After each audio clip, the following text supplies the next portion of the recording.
Materials engineering is the study of the properties of materials and by using that knowledge designing, developing and selecting them to meet new demands. According to Professor Hall of the university's metallurgy department, the need for such a course in Newcastle is great. The concept of materials is gathering momentum not only in Australia but also overseas, and it is important that local students have the opportunity for studying a rapidly developing field with all the opportunities that lie awaiting them. Is Australia being left out in the cold in this area?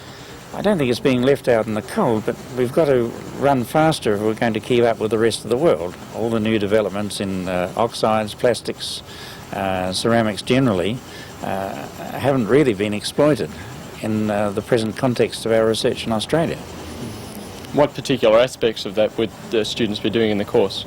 Well, they'll be studying the whole range of the physical, magnetic, electrical properties of metals, alloys, ceramics and plastics.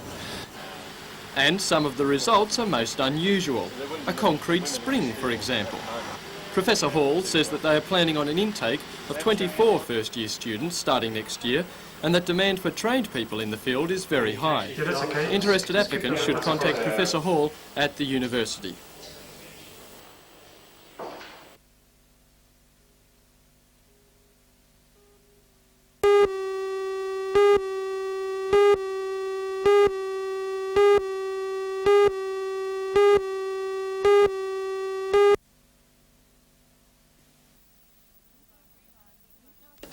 Newcastle has not fully recovered from the realisation that it's lost the contract for the replacement submarines.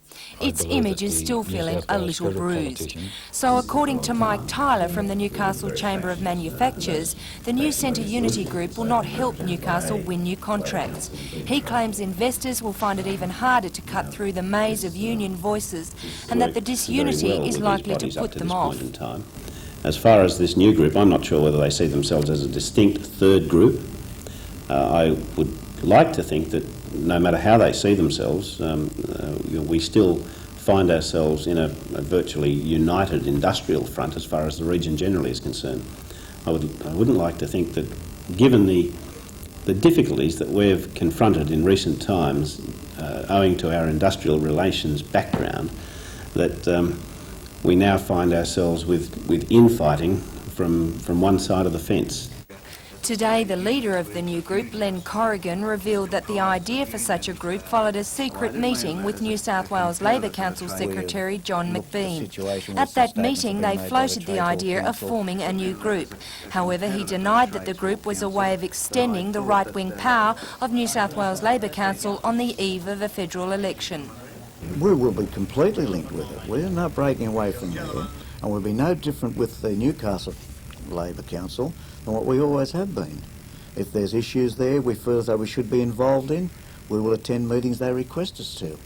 We've done that. We've done this recently. So is the Newcastle Labor Council, is its power extended by having all these other unions, by having your group? No, their power's not extended. Their power hasn't changed as far as I'm concerned. Even though I'm worried, it's really set the cat among the pigeons. Even the mention of it, it won't extend their power at all because these other unions won't be affiliating with them. They're not going to lose the unions that are already affiliated with them that's joined our group. They're not going to lose them.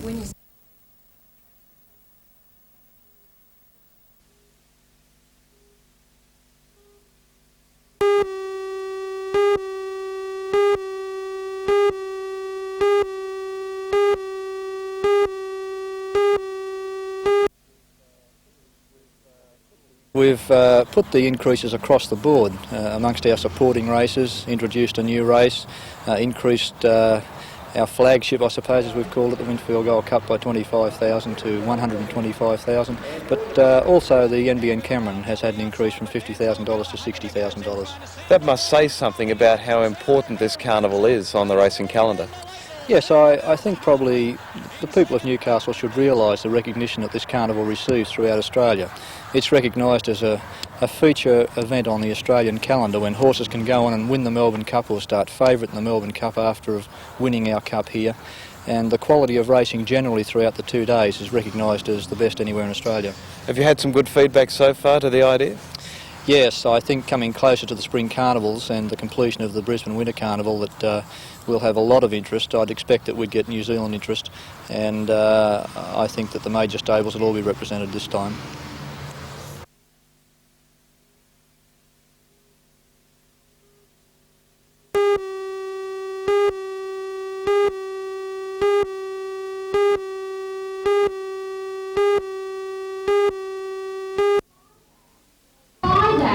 For the long-term unemployed, one of the biggest hurdles to overcome is an eroded self-confidence, and that's where the CEP and seminars like this one come in. It describes what CEP is all about and how you can make it work to your advantage when looking for permanent employment. It's vital that these people receive training, and in terms of that, preparing them to becoming much more competitive in the labour market. In all, there's still 94 CEP projects that are yet to be completed in the heartland on the Central Coast. Most of those will be supervised by community groups like the Redwood Progress Association. And once they're completed, the government has decided to change its emphasis and divert funds to skills training. All those who attended the 2-day seminar say it's given them a real boost. The seminar's very, very exciting, and it's really given us, I think, more self-confidence for a start. It's made us really want to get out there and do something, and I feel as though I can from here on in. I won't take no for an answer anymore.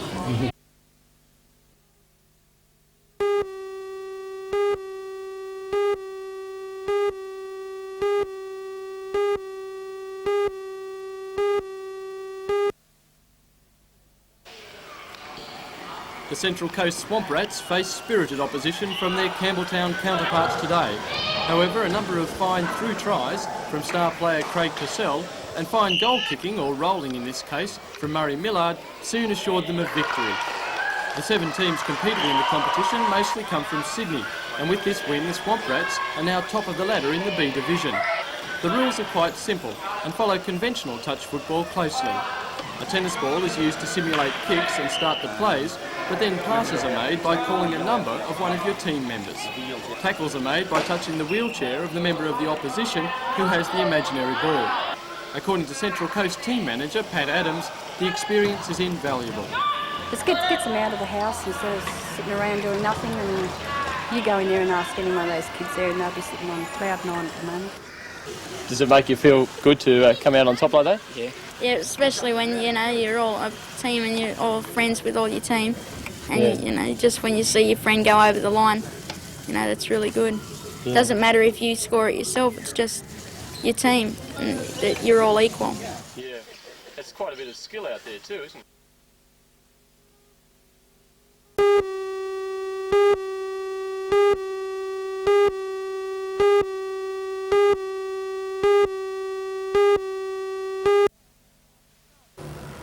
The saga began at about 11:50 last night when 3 men wearing balaclavas arrived at the District Park Tennis Club. It was just before closing time and 2 patrons were attempting to leave when they were confronted by the men who made them go back into the club. The men were armed. 2 were carrying shotguns and a third a knife. They returned to the bar where 2 staff members and a staff member's husband were just finishing up. The armed men ushered the 5 people into the snooker room, where they were bound with electrical tape and gagged with towels. They forced the barman to take them to the safe, which they raided for money.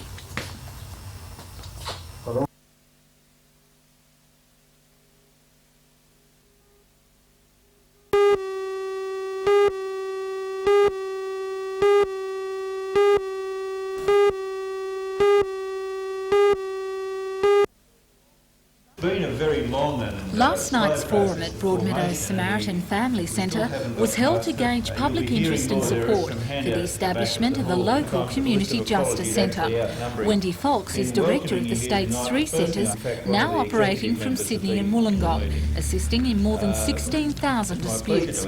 The centres provide free mediation services, enabling matters to be settled informally and out of lengthy court hearings. We use a mediation process where people are encouraged to talk in a constructive manner about all of the issues that they have in dispute. The mediators are people who've been selected from the community, ordinary community people, and specially trained to be community justice centres mediators. Although 70% of the referred cases to the community justice centres are neighbourhood disputes, helpful mediation services in other areas are also provided. We also deal with family members, perhaps parents with adolescent children who are leaving home or not leaving home perhaps, adult brothers and sisters who are concerned about care of and arguing over care of aged relatives, people who are separating, former housemates. Does the Hunter region need such a service as this one? Well, on average, given the number of disputes in any community, yes, I think it does, and this is backed up by evidence from people like chamber magistrates, members of parliament, social workers, police and various others who know the number of disputes that happen in this community.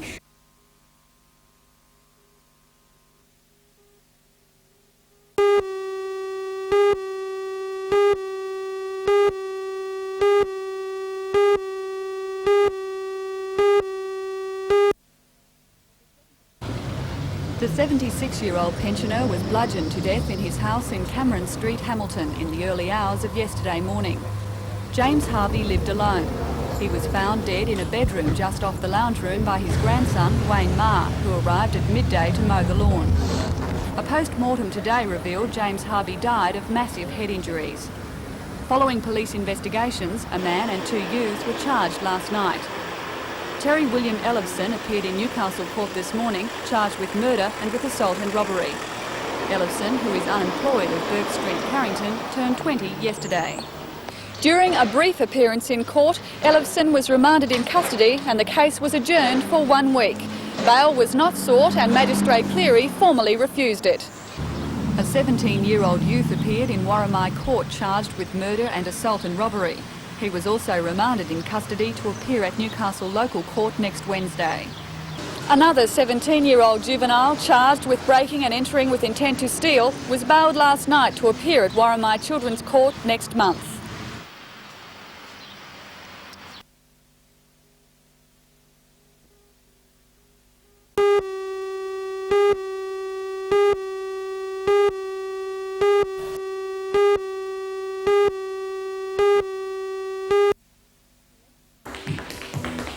Old Ben Reid from Merriweather is just one of 4 local tap dancers about to set off next month to Miami in Florida.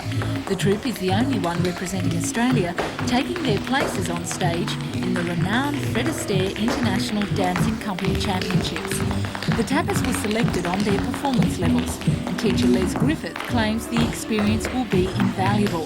That is, if the money can be raised to finance a trip. What we really need is some help for the kids, because the whole lot that are going across are all working families, and it is a big expense for a parent and a child to go across. If we could get somebody to sponsor the kids alone, it would be a great help, because they're all battling to get there. But if you can't get the money, will that jeopardise the trip at all? Well, it may jeopardise the chance of 1 or 2 of them going, for sure. For young Ben, practice sessions have been stepped up, and despite the smiles, it's hard work. But the youngsters' sights are already set on stardom. Well, I'm very excited, but I just hope that I can make it. Do you think you'll be Australia's next Fred Astaire? Well, I hope so.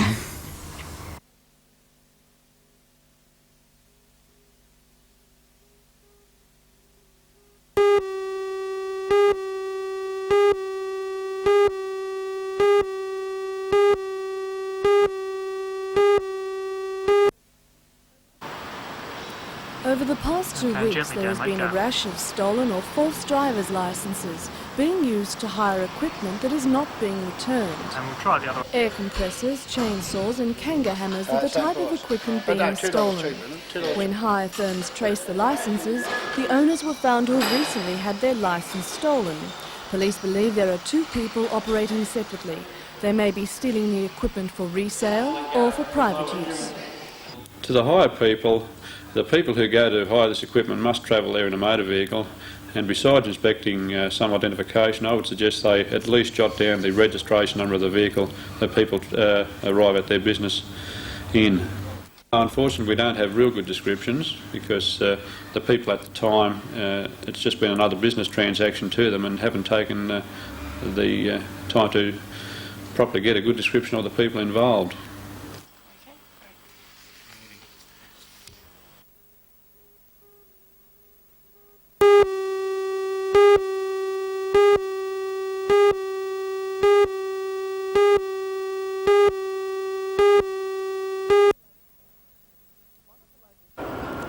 One of the local branch's problems is that it's never had a qualified riding instructor, but the real concern over its future began when the State Board found out about a raffle it was running.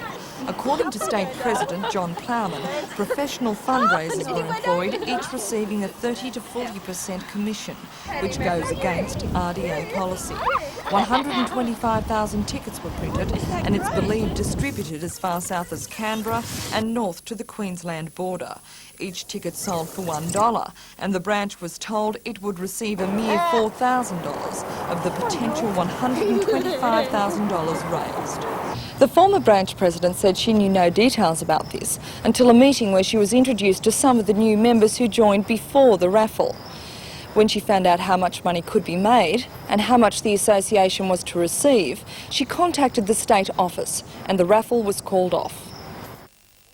Many of the new members also belong to the Australian Sporting Association, a fundraising body for able and disabled athletes. A spokesman for the ASA claims it doesn't run raffles anymore and that it had no involvement with the RDA except to provide office space. That's why its address and phone number was on the raffle tickets. The former president refuted that, saying her branch has never rented rooms from the ASA. The casualties of this unfortunate incident are the children who would have benefited from the services that the RDA would have provided. The former president says a meeting is to be held in the near future to try to resurrect the branch, and she says pony club instructors have agreed to donate their services. But the state president says this isn't quite good enough. He says that the new instructors must be specially trained to cope with disabled riders, and the new branch executive has to prove that it can handle its own affairs.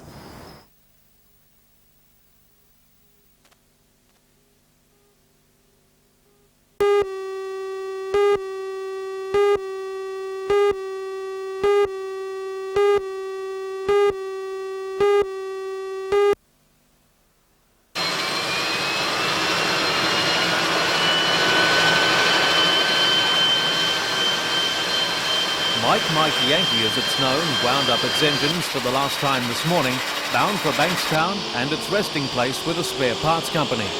The de Havilland Twin Otter 100 series almost clocked up 25,000 hours service, had made more than 17,000 landings and covered more than 6 million kilometres. It was the 80th aircraft ever to be built by the Canadian manufacturers, joining the Aero Pelican fleet in 1976. Manager of Aero Pelican, Trevor England, said the aircraft was in good working order, but had reached the arbitrary limits set by the Department of Aviation. The replacement, a 300 series craft, was purchased for $1.2 million from an American airline. It will carry the new colours of white and navy blue and is expected to start carrying passengers later this month.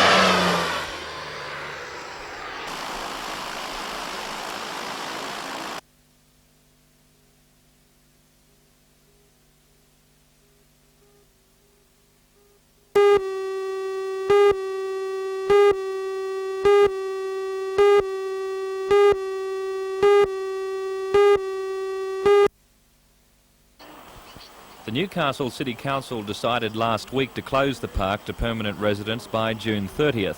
That's when the council plans to begin transforming the park, upgrading it into a top-quality tourist spot. The residents say this is questionable. President of the newly formed Stockton branch of the Caravanners and Campers Association, Bert Eisenhood, says the Christmas holidays are the only time of the year the park is anywhere near full. Like Macquarie Shire have said that no park can exist without a permanent type residency, because it's like the backbone of the park, and I think this area here is a tourist park. I think it would go ahead at all as a tourist park. I live here, the amount of tourists that come in here, like is virtually nil. This week the group will make representations to the Newcastle City Council, State MP Arthur Wade and local government minister Janice Crozio. The group will meet again in a fortnight to discuss the latest in the dispute. That would be for families.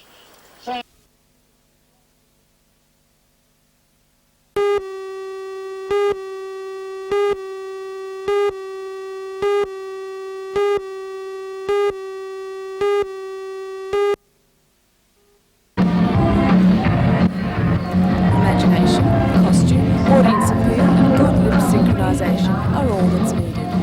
The competition starts this weekend. It involves students miming and acting out the songs of their favourite pop stars. A demonstration of what is expected was performed at Swansea High School today.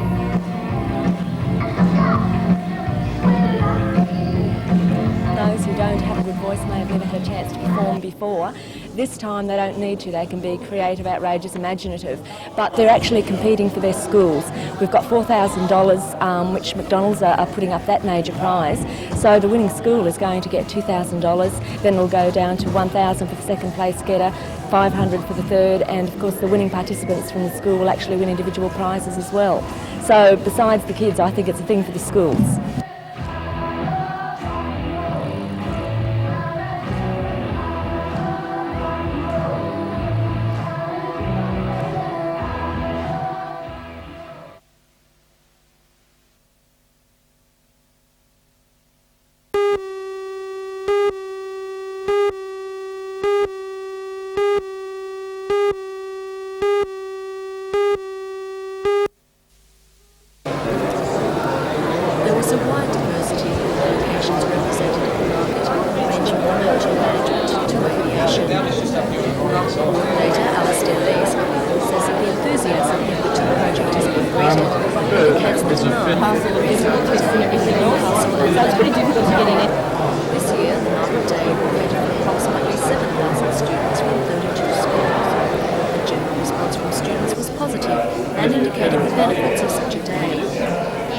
Find out more things about your career and all, whatever you want to do in the future. Coming here sort of helped a bit extra, just gave me a bit extra information. They encourage you to go to college and everything like that, and they say what you get and what your aggregates you need and that, and they say they really show you. So it's interesting, the job that you want to do. Says that the careers market enables a wide range of industries and occupations. Alistair, is there a particular need for such a careers market in this region? Well, there are other avenues where students can get information. They can do work experience, or they can go on industry visits, or they can go to the Careers Reference Centre, which is a very valuable resource, but there's nowhere else, anywhere in the year, where they can have such a collection of people representing so many jobs, or where they can have representatives from every university and college in the state. And that's a very valuable asset as far as most students in Year 10 and 12 are concerned. This year's careers market has encouraged industry representatives to give a realistic view of current employment opportunities. The market will be open for an evening session tonight and tomorrow until 8:30, especially for the parents of students.